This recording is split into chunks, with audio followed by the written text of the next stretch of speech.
حضرت خالد رضی اللہ تعالیٰ عنہ فرماتے ہیں کہ جب اللہ تعالیٰ نے میرے ساتھ بھلائی کا ارادہ فرمایا تو اللہ تعالیٰ نے میرے دل میں اسلام لانے کا جذبہ پیدا فرما دیا اور ہدایت کا راستہ میرے سامنے کھل گیا، اور میں نے اپنے دل میں کہا کہ محمد صلی اللہ علیہ وآلہ وسلم کے خلاف تمام لڑائیوں میں شریک ہوا ہوں، لیکن ہر لڑائی سے واپسی پر مجھے خیال آتا تھا کہ میں یہ ساری بھاگ دوڑ بے فائدہ کر رہا ہوں، اور یقیناً محمد صلی اللہ علیہ وآلہ وسلم غالب ہو کر رہیں گے۔ جب حضور صلی اللہ علیہ وآلہ وسلم حدیبیہ کے لیے روانہ ہوئے تو میں مشرکوں کے سواروں کا ایک دستہ لے کر نکلا، اور عصفان میں میرا حضور صلی اللہ علیہ وسلم اور صحابہ رضی اللہ تعالیٰ عنہ اجمعین سے سامنا ہو گیا، اور میں آپ صلی اللہ علیہ وسلم کے مقابلے میں کھڑا ہو گیا۔ میں نے آپ صلی اللہ علیہ وسلم سے کچھ چھیڑ چھاڑ کرنی چاہی۔ آپ صلی اللہ علیہ وسلم ہمارے سامنے اپنے صحابہ رضی اللہ تعالیٰ عنہ اجمعین کو ظہر کی نماز پڑھانے لگے۔ ہم نے سوچا کہ ہم نماز کے دوران ہی آپ صلی اللہ علیہ وسلم پر حملہ کر دیں، لیکن ہم کسی فیصلے تک نہیں پہنچ سکے، اس لیے ہم نے حملہ نہ کیا، اور اسی میں خیر تھی۔ آپ صلی اللہ علیہ وسلم ہمارے اس ارادے کا پتہ چل گیا، یعنی اللہ تعالیٰ نے آپ صلی اللہ علیہ وسلم کو بتا دیا، چنانچہ آپ صلی اللہ علیہ وآلہ وسلم نے اپنے صحابہ رضی اللہ تعالیٰ عنہ اجمعین کو عصر کی نماز صلاۃ الخوف کے طریقے پر پڑھائی۔ اس بات کا ہمارے دلوں پر بہت اثر پڑا، اور میں نے اپنے دل میں کہا کہ اس آدمی صلی اللہ علیہ وآلہ وسلم کی حفاظت کا مستقل انتظام ہے۔ آپ صلی اللہ علیہ وسلم ہم سے ایک طرف ہو گئے اور ہمارے گھوڑوں کا راستہ چھوڑ کر دائیں طرف چلے گئے۔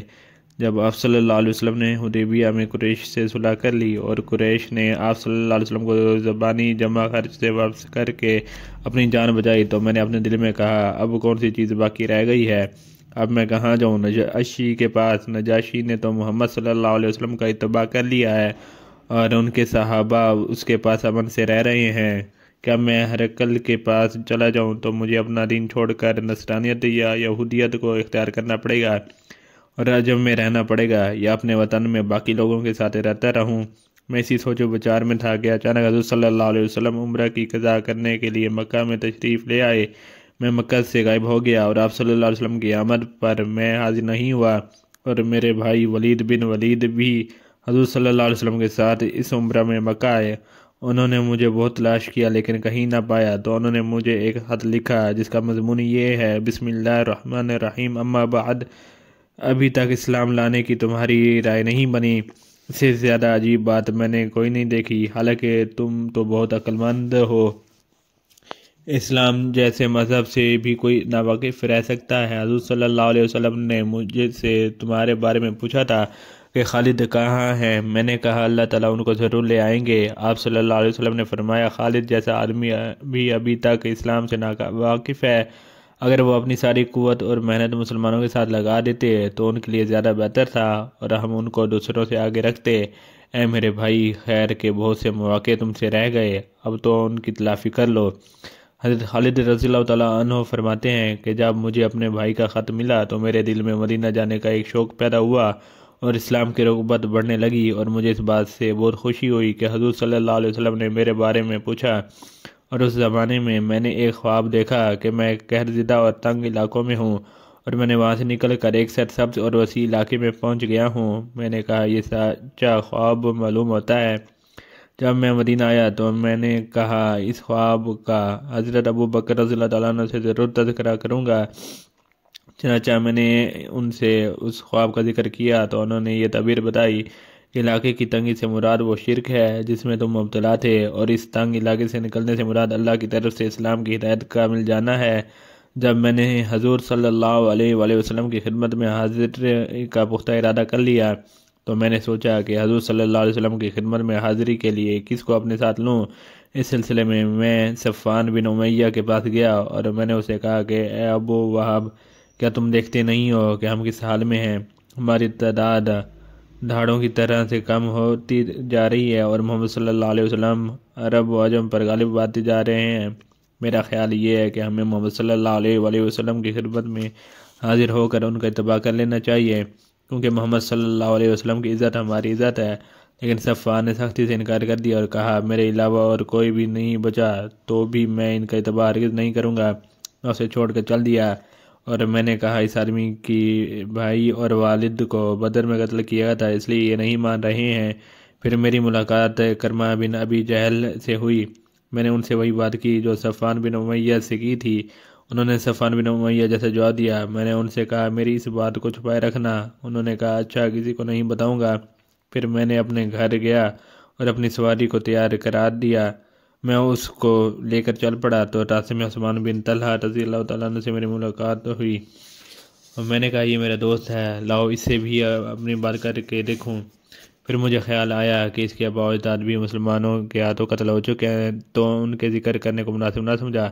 پھر میں نے کہا ان سے ذکر کرنے میں کیا حرج ہے، میں تو اب جا ہی رہا ہوں۔ چنانچہ اسلام کے خلاف ہماری محنت کا جو نتیجہ نکل رہا ہے وہ میں نے ان کو بتایا، اور میں نے یہ بھی کہا کہ ہماری مثال اس لومڑی کسی ہے جو کسی سراغ میں گھس گئی ہو، تو اگر اس سراغ میں ایک ڈول بھی پانی ڈال دیا جائے تو لومڑی کو نکلنا پڑے گا۔ پہلے دونوں ساتھیوں سے میں نے جو بات کی ایسی ہی ان سے بھی کی، وہ فوراً مان گئے۔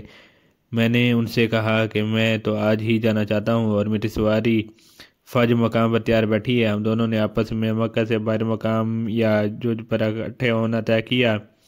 اگر وہ مجھ سے پہلے وہاں پہنچے گے تو وہ میرا وہاں انتظار کریں گے، اگر میں نے ان سے پہلے وہاں پہنچ گیا تو میں ان کا انتظار کروں گا۔ چنانچہ صبح سحری کے وقت ہم لوگ گھروں سے نکلے اور طلوع فجر سے پہلے ہی ہم لوگ مقام یا جج پر جمع ہو گئے۔ پھر وہاں سے ہم دونوں روانہ ہوئے۔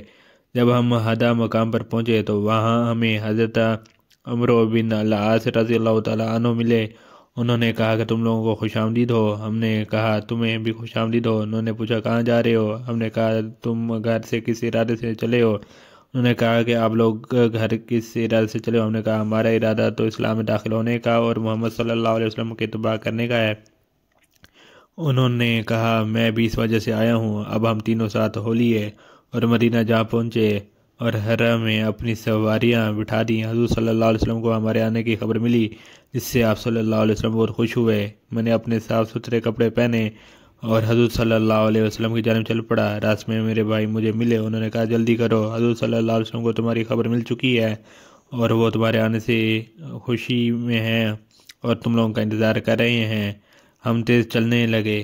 جب میں نے آپ صلی اللہ علیہ وسلم کو دور سے دیکھا تو آپ صلی اللہ علیہ وسلم مجھے دیکھ کر مسکراتے رہے، یہاں تک کہ میں نے آپ صلی اللہ علیہ وسلم کے قریب آ کر یا نبی اللہ کہہ کر سلام کیا۔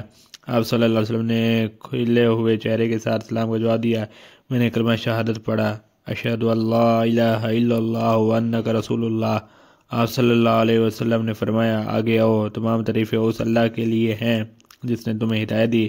تمہاری عقل و سمجھ کو دیکھ کر مجھے یہی امید تھی کہ تمہیں خیر ہی کی توفیق ملے گی۔ میں نے عرض کیا یا رسول اللہ صلی اللہ علیہ وسلم، میں جن لڑائیوں میں آپ صلی اللہ علیہ وسلم کے مقابلے میں حق کے خلاف لڑا ہوں مجھے ان کا بہت خیال آ رہا ہے۔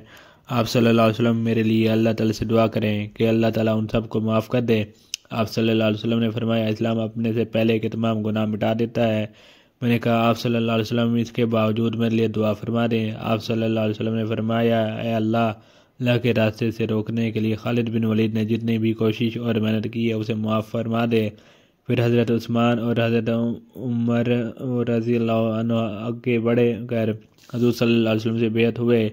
ہم لوگ سفر 8 ہجری کو مدینہ آئے تھے۔ اللہ کی قسم ضروری اور مشکل امور میں حضور صلی اللہ علیہ وسلم اپنے صحابہ رضی اللہ تعالیٰ عنہ اجمعین میں سے کسی کو میرے برابر قرار نہ دیتے تھے۔